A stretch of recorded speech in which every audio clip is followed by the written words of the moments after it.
Hi, this is Casey Hogan for the Lone Star Conference. We're here with the head football coach at Tarleton State University, Cary Fowler, as it's Tarleton Week on LoneStarConference.org. Coach Fowler, good to see you. Hope you had a good Thanksgiving. I did. I'm glad to be here today. I need to be out recruiting, but it was good to be here in this office. Well, appreciate a few minutes of your time. Coach, you finished 6-4 this past season. Looking back, you've had a few weeks. How pleased are you with your team's performance this year? I was real pleased. You know, I think that sometimes you can look at it and try to find all the negative issues. Yeah, there were some situations that we probably made 4 or 5 plays here, and the outcome could be different. I think, but you live and learn, and I think that's was probably the biggest key for our season is we were able to learn from our mistakes. We were able to correct them in some areas, and some areas we still struggled with them. But I was really pleased. Our first recruiting class of the freshmen that we're trying to bring in and bring in select transfers with them is their redshirt freshmen, and boy, they play hard. They give you everything you want in practice, and then they make a mistake, and they'll look at you like, Coach, what did I do? And so it's a fun year. I probably have more fun coaching this football team than I had. And even the last 2 years. These young guys starting to grow, and they practice so hard every day. So I couldn't be happier. You'd always like to be, in the playoffs. Sure.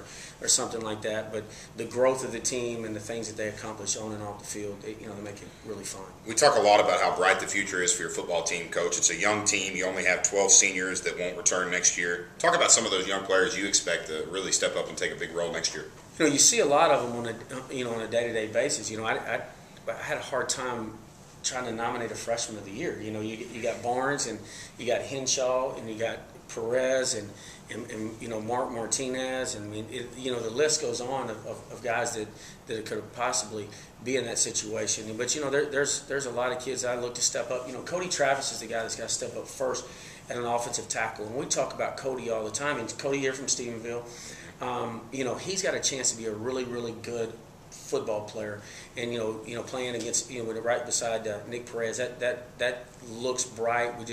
I'm looking forward to seeing him. There's a guy named Andre Plata that played some for us at wide receiver that we expect big things out of. And then the guy that nobody's really seen is a kid named Christian Osborne, and he gives us a threat on the outside that we haven't had.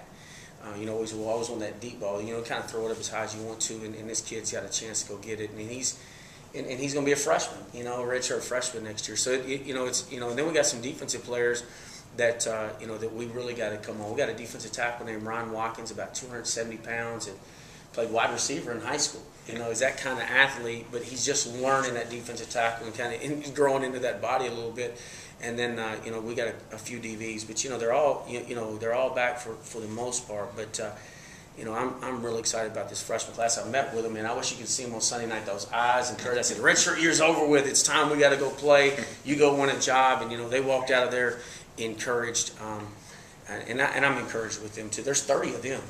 And you talk about all these guys in the youth that are coming back, but what are some of the holes that you got to go out and fill in recruiting?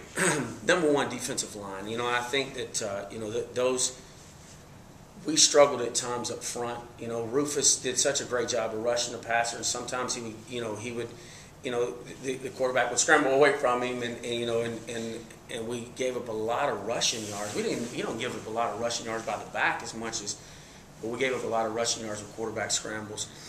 We've got to win up front. We've got to get 2 defensive tackles that can dominate the front. And in 09, when we made the run in the playoffs, we had that. We had it in 08 when I first got here, and I know in news on the radio when they had Taiwan and Dez, those guys, we've got to be able to get that, because when you look at the teams that are dominating the league and going deep in the playoffs, they got those 2 big inside guys, and I've got coaches everywhere, trying to find them. We all over the country. We're trying to find those guys, and that's the big need. And the other thing is we need to get us a bona fide long snapper.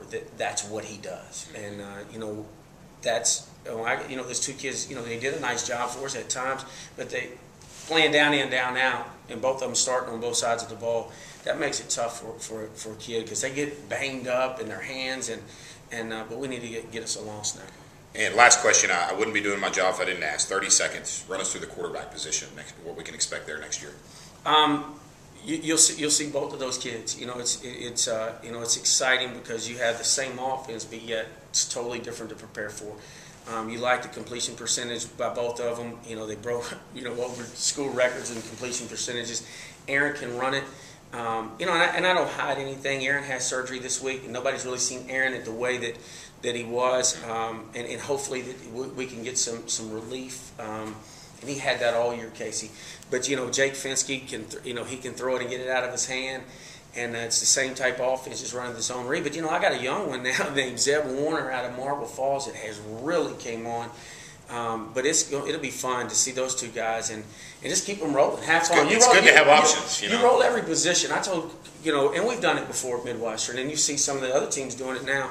I told Coach Gary, I said, we roll every other position. Why not roll the quarterback? You got two great players. Let's don't, So I'm really, really excited. I'm excited about seeing them both on the field together. Sure. And that's something, Aaron can run the ball too. So, I'm anxious to seeing that aspect of it. That's the head football coach of the Tarleton Texans, Cary Fowler. Coach, thanks for your time. Best of luck this offseason. Thanks, Casey. I appreciate it. Yes, sir. This is Casey Hogan for the Lone Star Conference. Make sure you check LoneStarConference.org as Tarleton Week continues tomorrow as I sit down with the associate head coach of the Tarleton men's basketball team, Chris Reisman.